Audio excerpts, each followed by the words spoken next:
বিশাল এক সাপ গর্তের মধ্যে লুকিয়ে আছে। এটা আমার কাকি ওই জায়গার মধ্যে কাপড় শুকাতে গিয়ে দেখলো ওই সাপটা গর্তের মধ্যে লুকিয়ে আছে। যখন আমরা শুনতে পেলাম সকলেই গেলাম, গিয়ে দেখি ওই গর্তের মধ্যেই সাপটা লুকিয়ে আছে।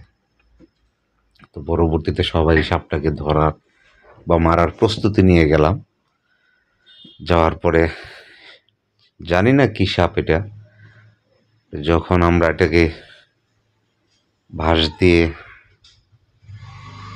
এটাকে আটকালাম তখন দেখি এটা মারাত্মক বিষাক্ত এক সাপ বেরিয়ে আসছে। সবাই অবাক। এখন তো এটাকে মারতে হবে। সকলের সহযোগিতা নিয়ে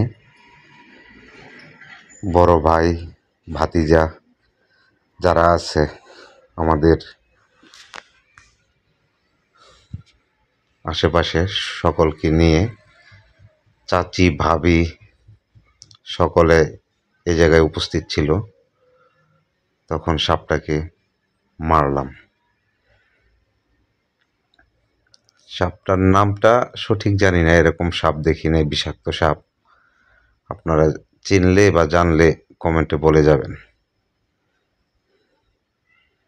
অনেক বড় একটা সাপ, এর থেকে বড় আরেকটা আছে এই জায়গায়।